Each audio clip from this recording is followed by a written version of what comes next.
So before we just run the app, let me show you the configurations that are needed. Uh, First of all, after creating the Firebase chat application, the Firebase application, we need to do certain things. One thing is authentication. First of all, initially I thought of authenticating it with Google, but for some reason I took each and every configuration, but it was not working. So what I have done is that I have integrated with phone authentication. So here also actually, if we want to test it with physical numbers, it doesn't work on an emulator. So to like I actually tested on actual device and still I was not getting any SMS. So what I have done is to just not waste the time. Like it was taking like many days. So what I have done is I have added dummy numbers here. So like adding dummy numbers, we can set our own verification code here. So by default I have set 1 2 3 4 5 6 for all the numbers that I have registered here. So once I have done that, we will be good to go, to integrate to test the application on the emulator. So this is the first thing. Then we need to actually enable Cloud Firestore database and storage. Since we will be using the application, the Firebase storage in Firestore to integrate our chat application, we need to enable all this stuff. So we need to just enable this one, but in storage we need to set certain rules. By default, there are different kinds of rules, uh, but we need to. Basically, we need to allow all the kinds of the attachments or all the kinds of media. So here initially I was facing an issue. So by kind of googling and from Stack Overflow, this is the rule that is working. So if request dot or not equal to null, that means as long as there is an authenticated request, we will be allowing each and everything into the storage. So that is the rule. Since we are building a chat application, we have allowed this one. So like we need not again set any new rule for photos or video or PDF or document. If you want to add any new media, we need to just modify the code on the client side. So there is nothing that we need to modify here. So this is set. Uh, and then here we will be having our this one. And also one more. Let me open.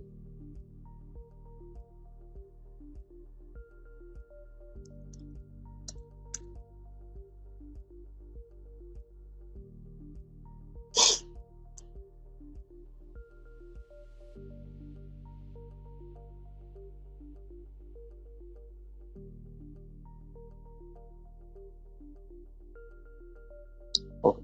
So when we create this whatever application, yeah. Okay. So when we create our application, okay, 1 minute, something is wrong.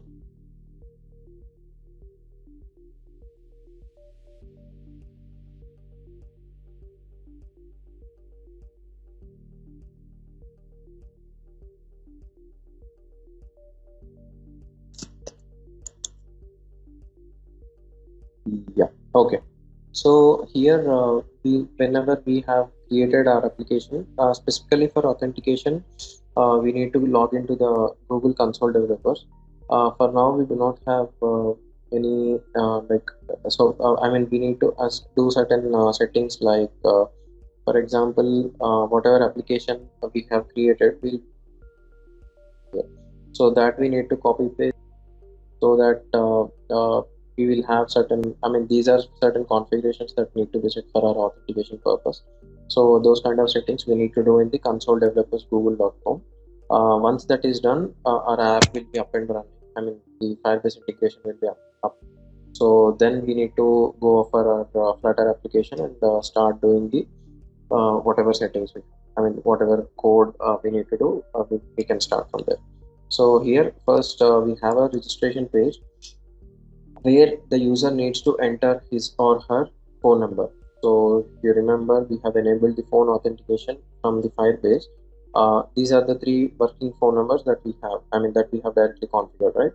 So in actual practice, we need not enter each and every number, since this is for emulator. We have entered these three phone numbers.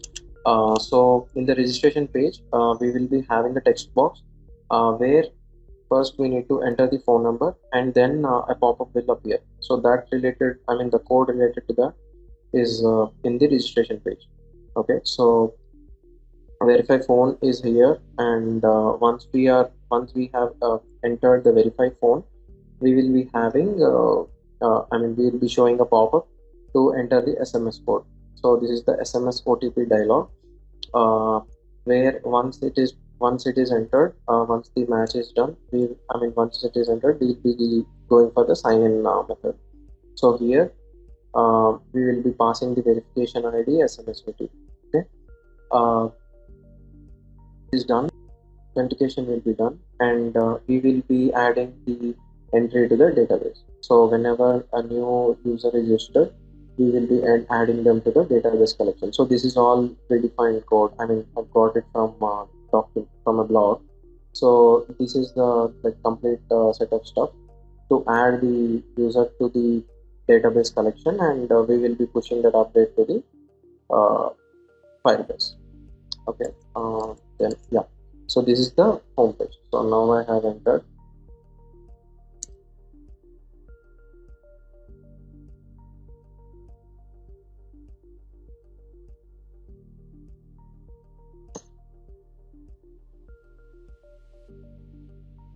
Yeah.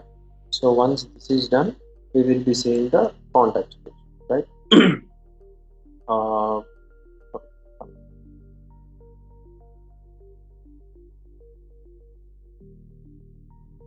yeah. So once this is done, we will be going to the home page, which is the contact page. So here, every time a user tries to log in, he or she will be seeing whatever contacts he has. Basically, one thing is, okay, you can refer to this as WhatsApp. Okay, if a user is, for example, a user directly, if I have a contact in my contact, in the address book, it won't appear here. We should explicitly add it from here. Okay, so that means uh, the opposite user.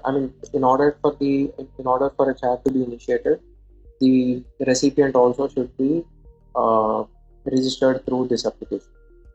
This as a WhatsApp. So in the advanced stages, what we can do is we can show an identifier like how we have in these UPI apps like PhonePe or Google Pay, saying so and so user is already there, or for the non-existing users, we can show a button called invite. So let me set my contacts.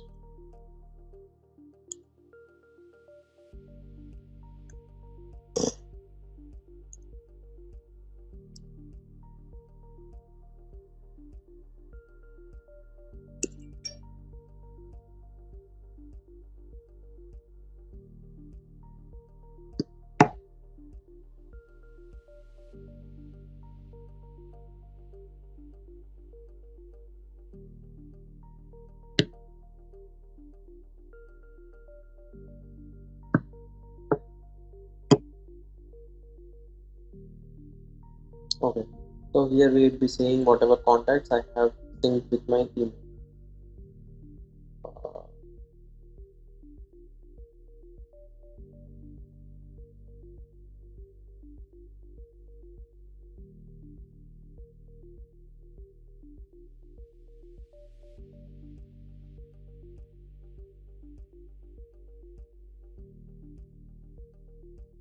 Right. So okay. Okay, for some reason I'm not able to see the contacts, but okay, that's fine. So what we will do is, yeah, okay, they're appearing. So these are all my contacts, right? So if we want to chat with a new user, since this is my existing user, I cannot chat with myself. So I will be selecting some other user. So I should select one of the numbers which I have added on Firebase. So in the same way, this one is selected. Okay, whatever contact I have added here, this one is selected in the same way while I was testing. So let me do one. So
yeah, so if I try to run this in a different instance, okay. So point is, with whenever we want to chat with a different user, he or she should also be on the same chat application registered with the number similar to WhatsApp. So meaning he should be on the database.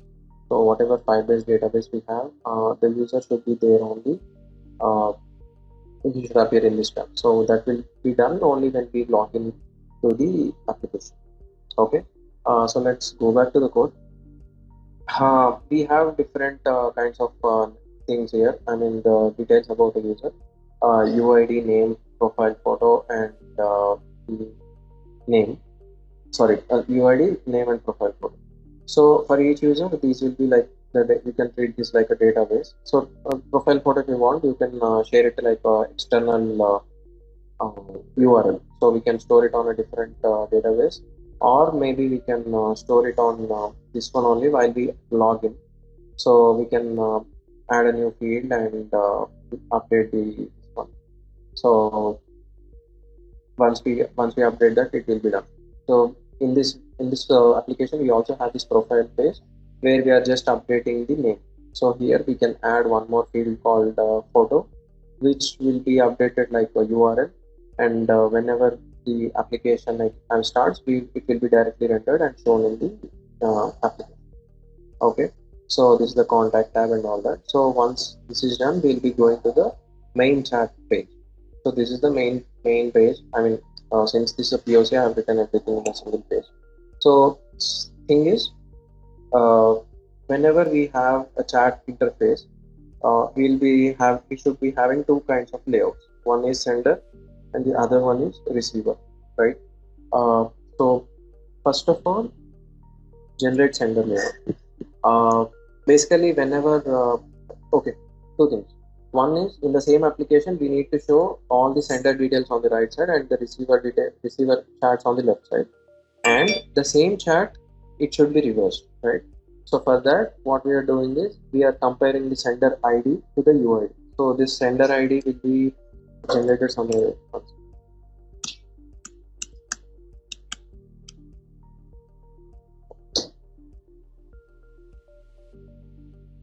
So whenever we log in as with a certain uh, with a certain number, we will have our own sender ID.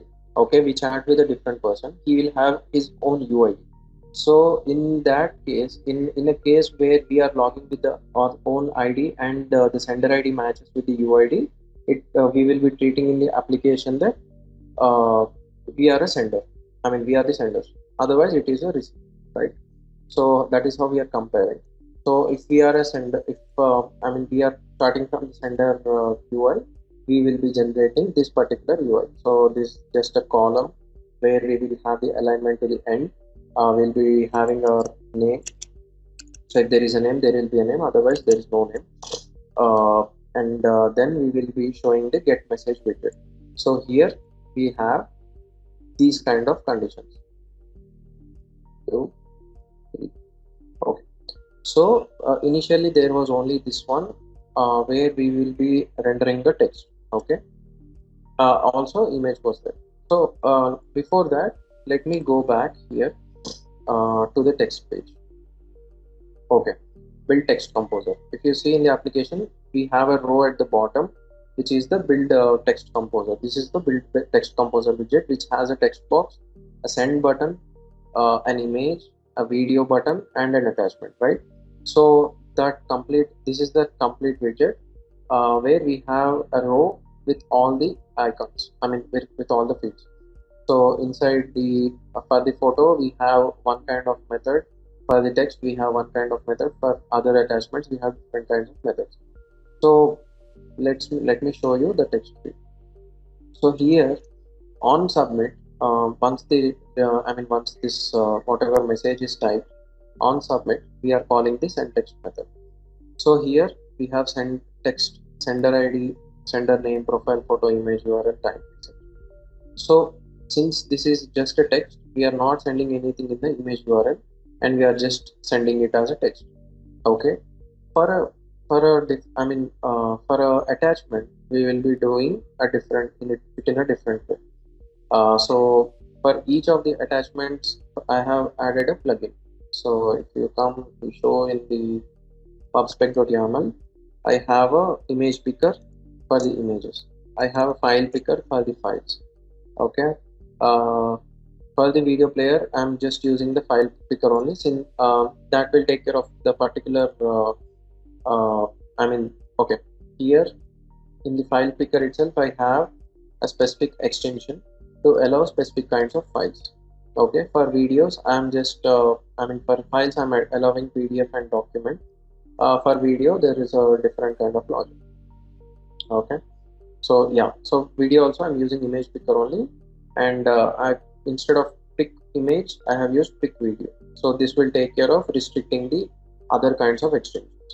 Okay, once the particular attachment is picked, we are generating a new timestamp that is unique for every attachment, and for each of the kinds of image we will be appending a prefix called chats image, followed by timestamp, followed by the extension.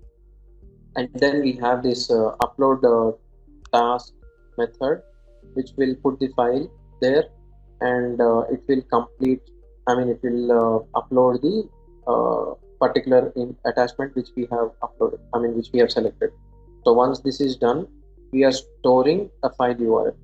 Okay, so we will be getting this will be stored in Firebase as a URL, and we are getting that URL. And in the image, we are sending this file URL as a parameter. So what this will do is this will send for so you can consider this as a entry in a database. For each database, we have that particular details along with the image URL. So what will happen is, the next time when we get this particular image or this particular attachment from the chat, based on the image URL, we can directly render. So if I show you the storage, let me open some PDF. See, this is the PDF, right?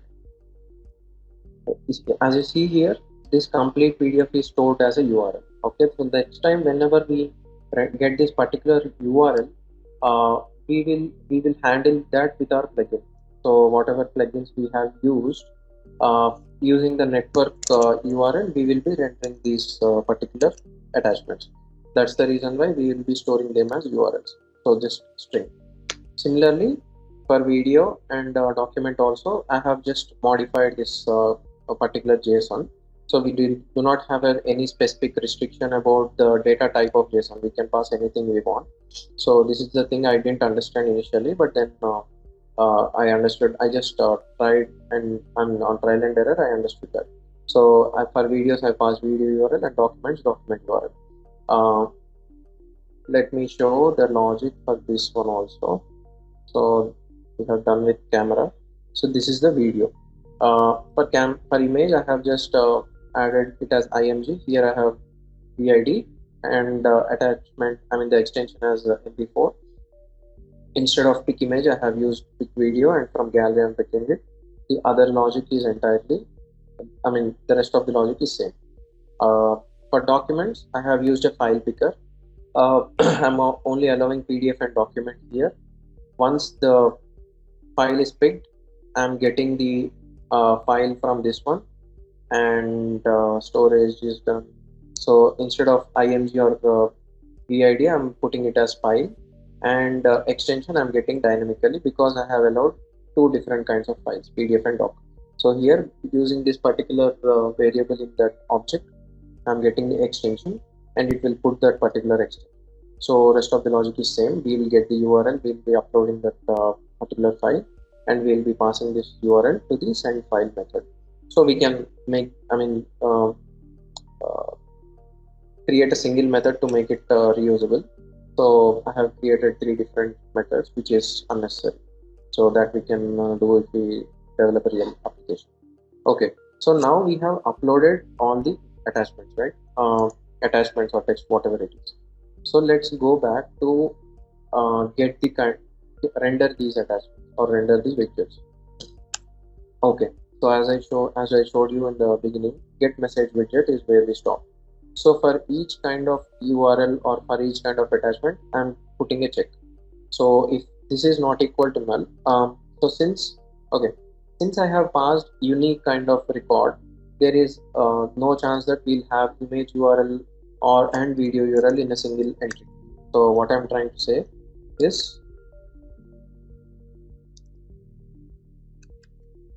in a single record, we won't be having two different kinds of properties in the single JSON. So that will give us facility to have this condition for each of the attachments. See here. So if this is not equal to null, it means it is an image. Similarly for video and document, right? So with this we can play around, like we can show whatever widget we want, right?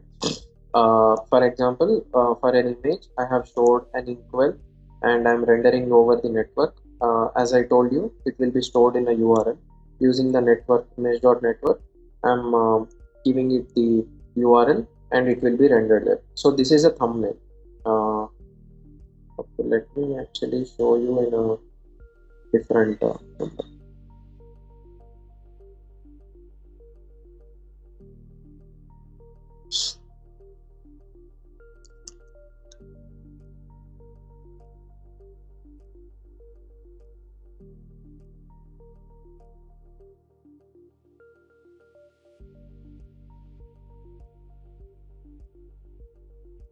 Okay, I think we don't have it.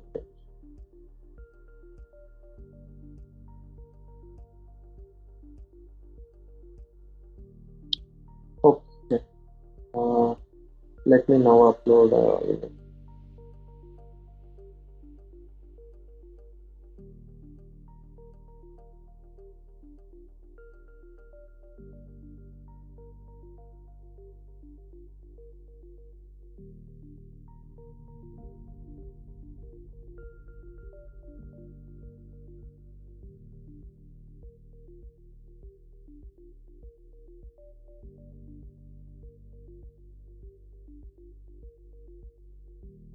Okay, as you see here, it is immediately uploaded, and at the same time we are able to see the thumbnail. So if we tap on it, we can see the preview of that file. So this is the logic for that. So once it is uploaded, a URL will be generated, and it will be showing the thumbnail of that particular image. So we set the height and width, color, and whatever styles we want, and on tap we are showing routing it to a gallery page, where we are using a different plugin for this, which is called photo view. This one, photo view. Simple logic. For the image provider, we need to pass an URL. So using this photo view, we are just passing the URL for that, and inside the we are showing it inside a scaffold with a black background, which will appear similar to WhatsApp. Okay. Once we go back, we have now next we have a URL. I mean, sorry, document. Okay. So this is where I faced the challenge. On I mean, whenever I had a document, I faced this issue where I was not able to see the, I mean, the preview of that. I was not able to generate the thumbnail of that. So for that reason, what I've done is for that I have showed Adobe.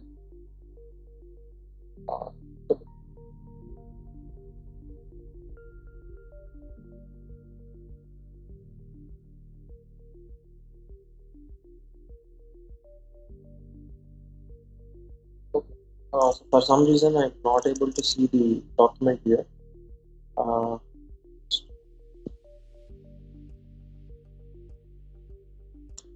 oh,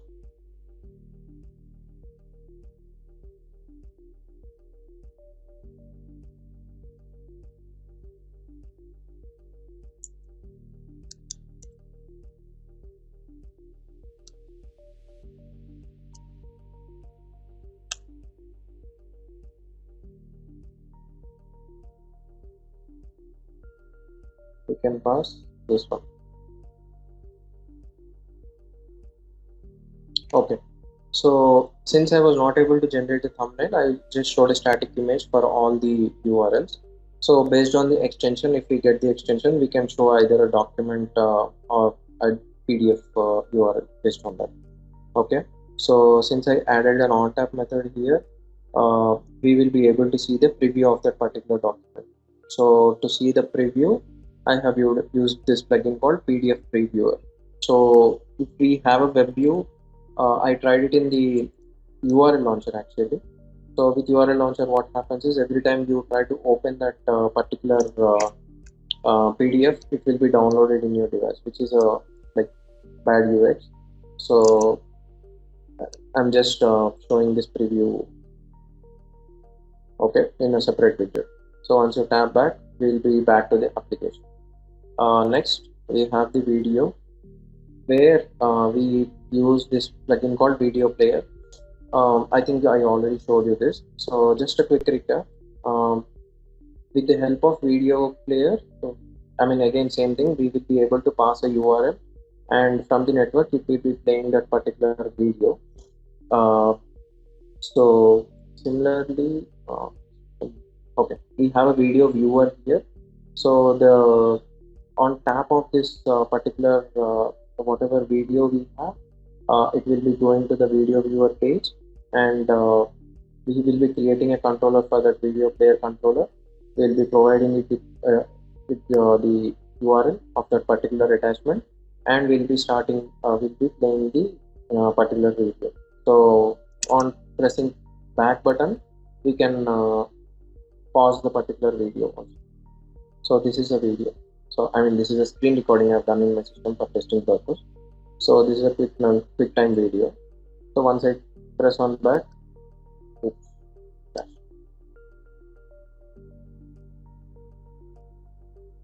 Okay. So on pressing back button, we'll be just popping the navigator and pausing this particular video. So this is also a simple logic. There are aspect ratio. We are providing whatever aspect ratio was given there. We can also provide 16:9. So this will also work, which will play the video in the center. Okay. So this also will be like looking similar to our WhatsApp if we provide a black scaffold. So that's about the preview. Yeah, on top we'll be going to the video viewer, and yeah, and yesterday I have added this feature to delete the particular attachment. So let me show you. So I have again added 3 different methods. We can consolidate them into one. So it's a simple stuff. if you remember, we have this method already in a different place. Yeah. So storage file URL is equal to storage reference dot get download URL. We are getting the storage reference using this one. Similarly, we have this. In the similar fashion, what we are doing is we are getting the URL based on the image URL, whatever image URL or attachment URL we are passing, we will be getting the reference. So once we get the reference, we should just call delete method. So that's it. It will directly delete our attachment. If you see here, okay, what I'll do is, so here we have 1, 2, 3, 4, 5, 6, 7. So since I uploaded a new in attachment, it is showing now. So I'll go here and yeah, let me delete this one. 1, 2, 3, 4, 5, 6. Yeah. So before deleting, there were 6, and now if I count, there are only 5 attachments. Meaning I was able to delete this attachment, but the challenge is I'm not able to delete this reference completely. So even if I come back later, I'm able to see this attachment because it is being rendered from the application. So I was not able to check how to do that. My guess, I actually what I tried was, since we are adding for every message, we are adding a reference to the database, there should be some way to delete the reference. But when I tried to check the reference, there are no such methods to remove or delete that particular reference. So maybe we should just check that later point of time. But anyways, we are able to successfully delete the attachment from the application and see that reflect in the Firebase storage. So yeah, that's it from my end.